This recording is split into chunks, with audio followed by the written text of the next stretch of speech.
If you're struggling to get respect from girls, there's something you're probably doing wrong. You let things slide, you over-explain, you chase when you should step back, and every time you do that, you teach her to see you as weaker than you really are. That needs to change. Not next month, now. Because the longer you live like this, the harder it gets to switch into being a man she actually respects and feels drawn to. So let's be real about what's going wrong. You think saying the right words will fix it. You think if you explain yourself well enough, text fast enough, stay patient enough, she'll finally understand how good you are. But women don't respect your explanations. They respect your standards. They respect what you accept and what you refuse. You lose them, not when you stop caring, but when you stop acting like a man who has a spine. Most guys hand over their power in tiny ways. They laugh it off when she says something low-key disrespectful. They explain themselves when they did nothing wrong. They stay available when she disappeared for hours. It doesn't look dramatic in the moment, but it adds up. One day she just doesn't feel it anymore, and you sit there, confused. It wasn't about one big fight. It was about a pattern where you kept telling her, without words, you can treat me however you want. I'm not going anywhere. From today on, that stops. I'm gonna walk you through 5 boundaries that change how she sees you, and honestly how you see yourself.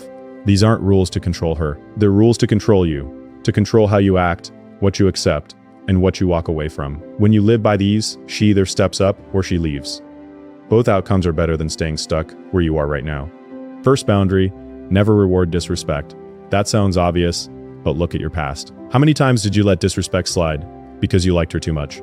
You told yourself it was not a big deal. You didn't want to start drama. You didn't want to lose her, so you stayed quiet. That silence looked like weakness. In her mind, it said you are okay with being put below her moods, her jokes, her games. Disrespect is not just shouting or name-calling. It can be constant interruptions when you talk.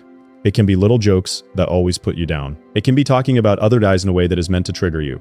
It can be giving you silent treatment instead of talking like an adult. It can be texting other men all the time and then shaming you for caring. You feel it in your body. Your chest gets tight. Your mood changes. That feeling is your signal. That's your line getting crossed. The mistake most men make is they either ignore it or they explode. Both are bad. Ignoring it tells her she can keep going. Exploding shows you can't control yourself. The move is simple and calm. You notice the behavior. You address it once, clearly, without raising your voice, without a long speech. You state that you don't accept being treated that way and that if it continues, you're done. Then you stick to that. No threats. No repeated lectures. Just action if it happens again. The important part is following through. If she does it again, and you stay, you just told her your words mean nothing. That's when she stops taking you seriously. Respect doesn't come from how loud you talk. It comes from how consistent you act. When you say something is not okay, and then you actually leave the situation, when it repeats, she feels it. Even if she gets mad in that moment, deep down she understands you have standards, and that changes how she moves around you. You also need to stop rewarding disrespect with more attention. When she ghosts you for hours, then comes back like nothing happened, and you instantly respond, you rewarded her. When she mocks your goals and you sit there trying to convince her they matter, you rewarded her. When she starts unnecessary drama and you spend the whole night arguing, you rewarded her. Every time you pour energy into behavior that drains you, you reinforce it. Instead, you pull back your attention. You shorten your replies, you end the call, you leave the room. You remove your presence from situations where you feel disrespected, not as a game, but as a rule for yourself. You don't stay in places that lower your self-respect. This applies to dating, but also to friends and family. The standard is the same. If you allow people to treat you badly, they will. Now here's the part you don't want to hear. If it's hard to hold that boundary, it usually means your life outside of her is empty. When you're addicted to her attention, you will accept all kinds of behavior just to keep her around. That's a sign that you don't have enough going on. You don't have a mission, a structure, a path that matters to you. So your brain makes her the main event. You'll do anything not to lose that. That's why self-improvement isn't just some side thing. It's your base. When you fill your time with training your body, pushing your limits, learning skills, working on your future, your brain starts to see yourself as valuable. You wake up earlier than you feel like. You run when your mind screams to stay in bed. You lift when your body is tired. You finish the workout anyway. That kind of discipline builds a quiet confidence that no text from her can replace. You also start acting like your time is worth something. You work on the business idea you keep avoiding. You pick up a useful skill instead of scrolling. You organize your money. You clean up your place. You cut low-energy people who always complain and never change. You do this not to impress anyone, but because a man who respects himself lives in order, not in chaos. When your life actually has movement, you are less willing to sit through disrespect because it feels like a waste. Boundary 2, guard your peace. A lot of guys think the goal is love, status, or money. All of those matter, but without peace, they feel empty. Peace is when your mind isn't constantly pulled in a million directions. You can sit with yourself without feeling restless. You make decisions from a calm place, not from panic or pressure. Most men never reach that because they give their peace away in tiny ways every day. You give away your peace when you answer every message instantly. You give it away when you join every argument.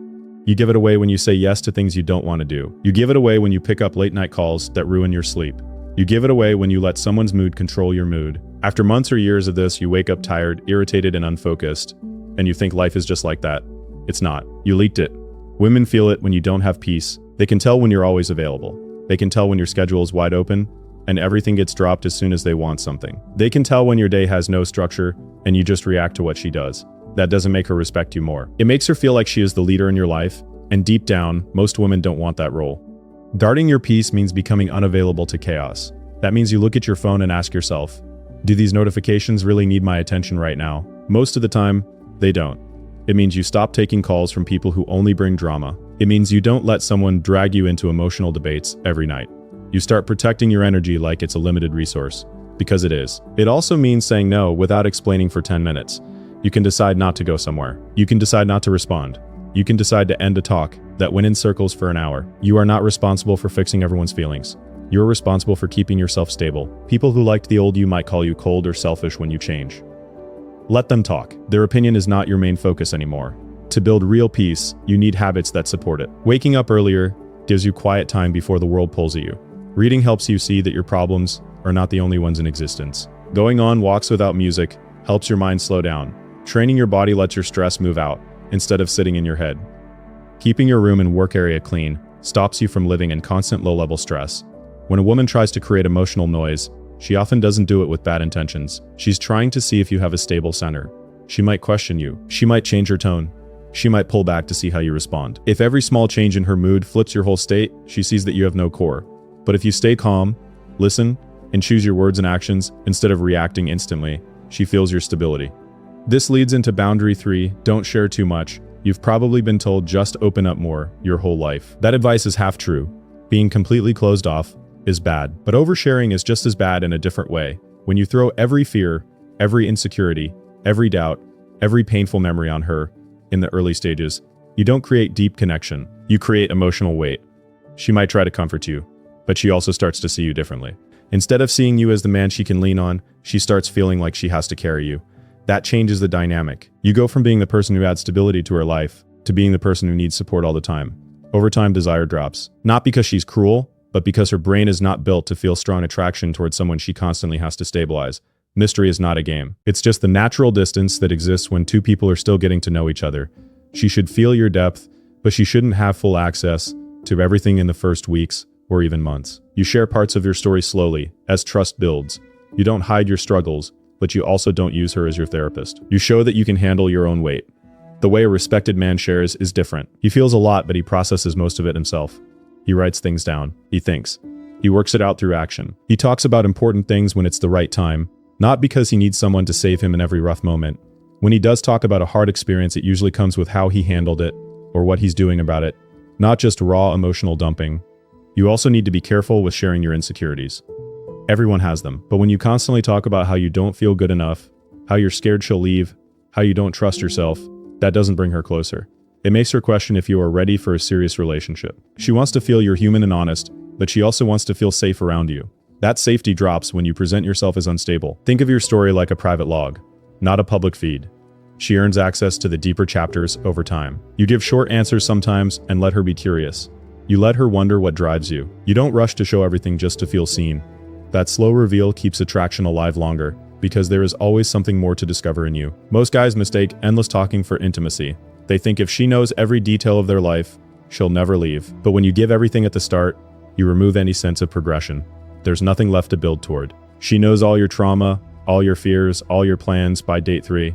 Then what? There's no space for her to slowly understand you, to connect dots, to feel like she's learning you piece by piece.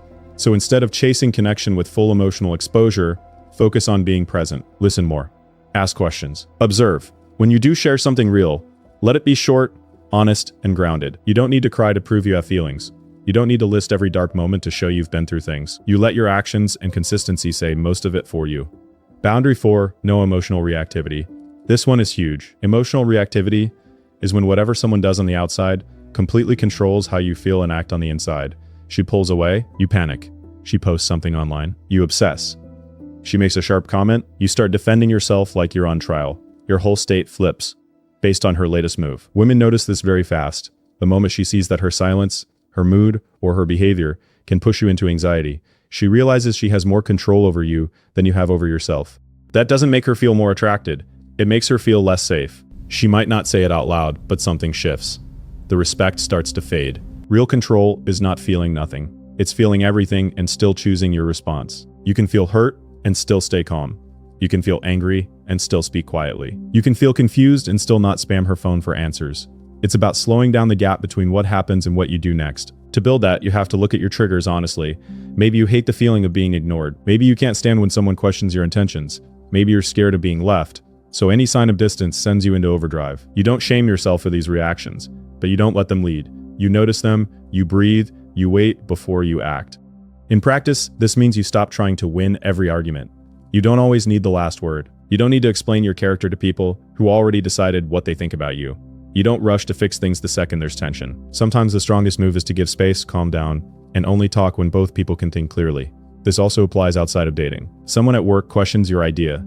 Instead of taking it personal and snapping back, you listen, respond once, and move on. A friend talks behind your back.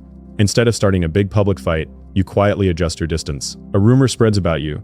Instead of chasing every person to correct it, you let it fade while you keep living your life. Over time, people see the pattern.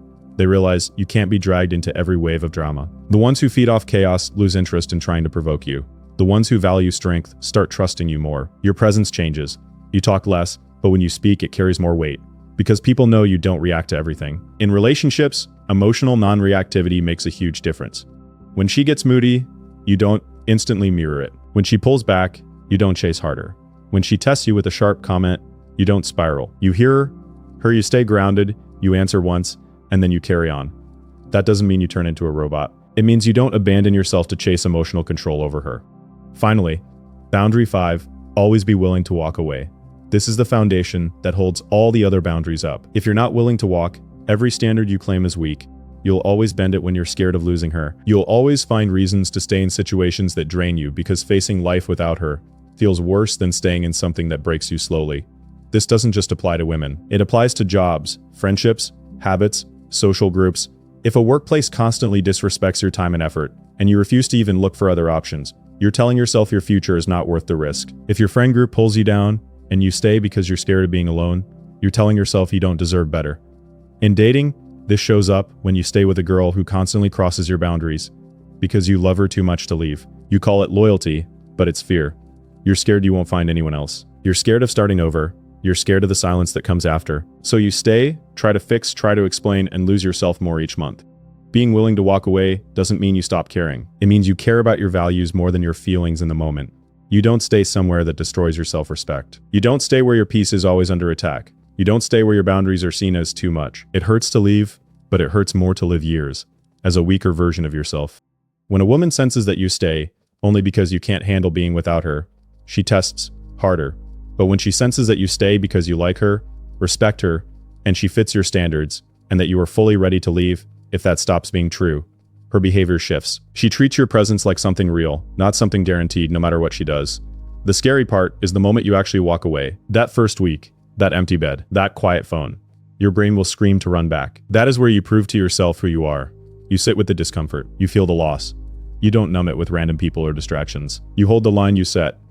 On the other side of that, your confidence grows in a way no motivational quote can create. After you leave what doesn't match your standards, your life starts to rebuild from a different base. You start choosing better people. You pay more attention to red flags early. You respect your own time more. You stop begging for tiny signs of affection. You start watching actions more than words. And you notice you are more calm because you know you will not keep yourself somewhere you don't belong. When you combine these 5 boundaries, everything changes. You stop rewarding disrespect. You protect your peace. You share yourself in a controlled, intentional way. You keep your emotions from driving the car. You stay ready to walk away from anything that kills your self-respect. You're not perfect, but you are steady. You are not desperate. You're not chasing validation. You're building a life that is worth living, even without a woman next to you. Women feel the difference between a man who is centered and a man who is begging for approval. You don't need to tell them you know your worth. They see it in how you respond to tests. They see it in what you tolerate. They see it in how you spend your time. They see it in your body, your room, your schedule, your habits. All these small things send a clear signal. Here's the truth. You can either live for her reactions or live by your code. You can't do both. If your rules change every time she gets upset, you don't actually have rules. If your standards collapse every time she pulls away, you don't have standards. You have wishes. And wishes don't get respect. Clear, consistent action does. So from today, write out your own code. Simple, direct lines. You don't stay where you are disrespected.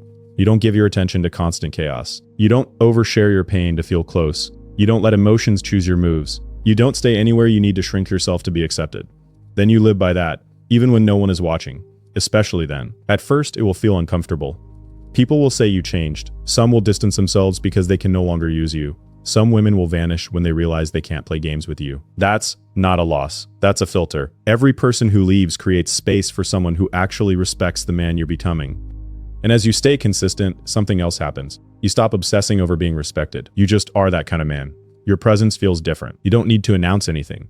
You don't need big speeches. You walk into a room or into a date with a calm, grounded energy. You know you will protect your standards. You know you will be okay if things end. That inner certainty is what people feel and respond to. This is not about being perfect or being above everyone. It's about finally choosing yourself in a serious way. It's about living as a man, not as a boy begging to be chosen. It's the result of the way you move day after day. Hold your boundaries. Protect your peace. Stay grounded. Be willing to leave any place that forces you to betray yourself. You fix your dating life by fixing the way you show up. Start now.